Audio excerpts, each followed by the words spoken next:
Hello, everyone. I'm KJAM News Director Sue Bergheim, and joining me today is District 8 House candidate Gene Kroger. Gene, thank you for being with us today. My pleasure, Sue. And Gene, we're going to start off with just having you tell us a little bit about yourself and maybe why you decided to run or get into the race for the District 8 House. Okay. I'm a native South Dakotan. I'm originally from Lenox, and my wife is from Parker. And I've done a lot of different things in my life and had a varied career in business for about 22 years, and then went into the ministry and spent 17 years as a United Methodist pastor and 4 years as the United Methodist District Superintendent. And when we retired, we happened to find a great place on the west side of Lake Herman, and so that's where we live. And as far as being a candidate is concerned, it's interesting this year because both of the incumbents, or two of them, moved out of the district. So Patricia Stritchers moved out and resigned not until the 14th of August. So I didn't become a candidate until the 15th of August. And I've always been interested in history and government, and when I was asked to run, I considered, I made a list and saw which weighed the most, and the most heaviest one was said, go ahead and do it. Okay, so you've probably had to be spending some time then brushing up on some of the different things that have been happening in your short time that you've been a candidate. You know, most people don't pay a lot of attention to what's going on all the time because they're too busy living their own lives. Right. And, right. So. Well, one of the things that I'm sure you've heard a lot as you've been talking with people and stuff out too, K12 education, and that continues to be an issue each year in the legislature in one form or another. This year they passed House Bill 1234, and now that's been referred to the ballot as Referred Law 16. I guess, what are your feelings on just the state of K-12 education in South Dakota? These are tough times for school boards and for local communities trying to raise enough money for education. Education is very important in South Dakota.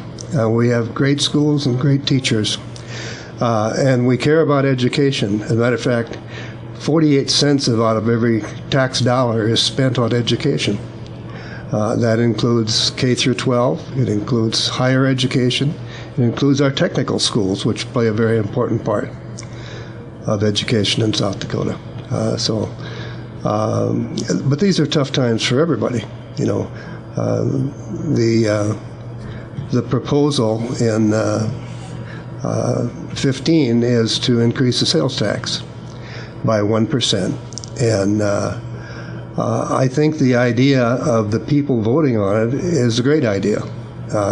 If the people want to raise their taxes and pay more, that's great, and that'll pass.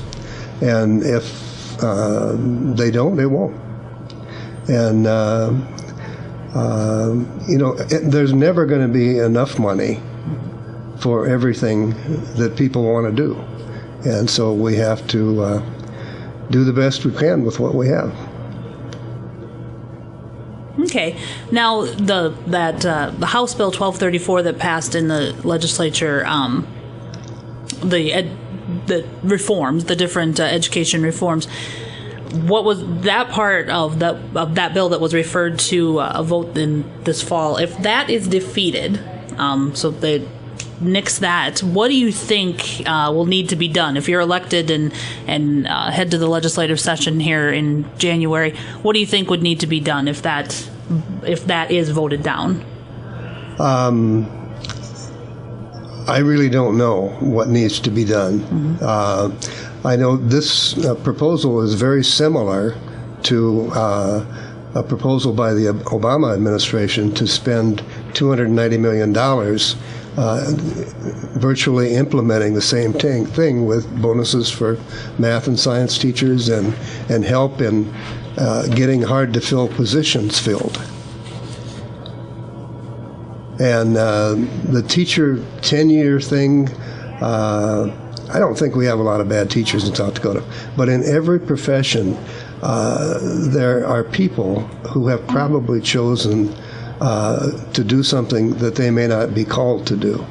And we do them no service if we let them continue to do a mediocre or a failing job because they made a bad choice originally. My experience in that is with people who are pastors who don't necessarily have the gifts and graces to be pastors, but somewhere along the line, nobody said no. Mm-hmm. And so those people, I feel sorry for them because they're doing something that they don't have the gifts and graces to do. Okay. Moving on to just this last legislative session, and kind of every legislative session, there seems to be a little bit of, not controversy, but, between the parties, a little bit of bickering between the parties kind of thing. This year, even a little bit more came out about just, within the parties themselves, some infighting, I guess, a little bit in the session. If you're elected, what would you do to try to maybe get rid of some of that, or try to get rid of some of that, and kind of bring everything back to, just representing the constituents that elected you? Having been in pastoral ministry for 21 years, I'm used to working with people who don't always agree with each other. And, Caterpillar used to have a great slogan in their advertising. They used to say, "There are no simple solutions, there are intelligent choices." And I think we have to remember that, and remember that we're all trying to make the best choices for South Dakota. But we don't have the bickering problems that go on in Washington or some of the other states. Right. We're fortunate in that respect, right? Yeah. Well, we still know each other in South Dakota. Mm-hmm. Well, a more local issue, especially eastern South Dakota, and you would be a representative of the eastern part of the state's drainage issues are a concern. Becomes a concern before a lot of the county commissions and things like that. What do you feel the state's role should be in those issues? I'm not sure what the state role should be because it's a complicated issue. Certainly we want to preserve wetlands. We want to preserve the environment. But we also want to preserve the people who own the land. And it's tough if you own property and somebody else is telling you that you can't do what you want to do with it.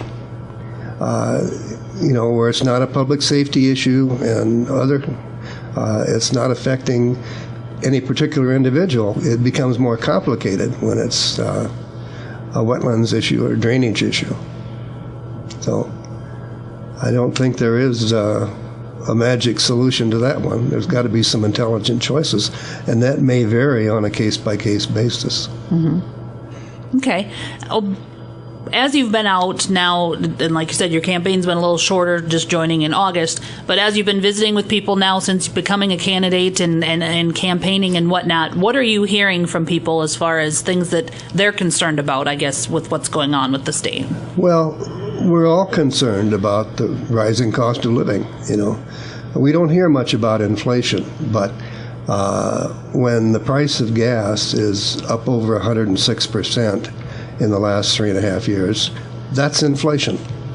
When you go to the store and what used to be a 75-cent can of soup is now $1.25, that's inflation.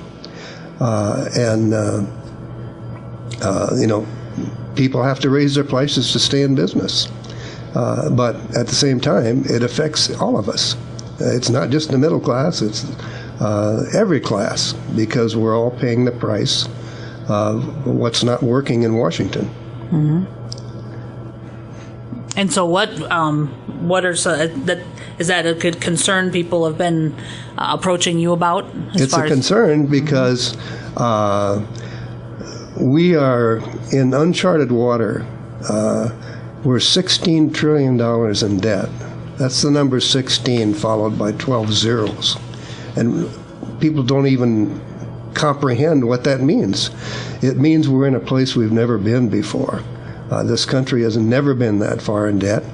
And if it continues, we will be like the rest of Europe, like Greece and France and Italy and Portugal and Spain, where they happen to be rioting right now because the people vote themselves entitlements, and then when austerity sets in and the government has to cut back, people are not happy. Okay. And we're not there. Right. But we're not getting farther away from it. We're getting closer to it. Okay. Anything in closing that you would like to leave the voters in District 8 with? What kind of message would you like to leave with them? Well, that I think all of us as candidates are concerned about South Dakota and about the people of South Dakota, and that's why we're running. I basically am a fiscal conservative. I learned long ago that there's no such thing as a free lunch, and that you don't spend more than you make. And 40% of the American public spends more than they make, and then they wonder why they have a problem at the end of the month. So I appreciate everybody's support. Thank you. Okay. Gene, thank you very much for being with us today. My pleasure. And of course, we want to remind everyone that to be sure to get out and vote in the general election on November 6th. And if you aren't able to get there on the 6th, you can go in sometime ahead of time to your local courthouse, local auditor's office, and absentee vote or early vote as well. So thank you again, Gene. Thank you.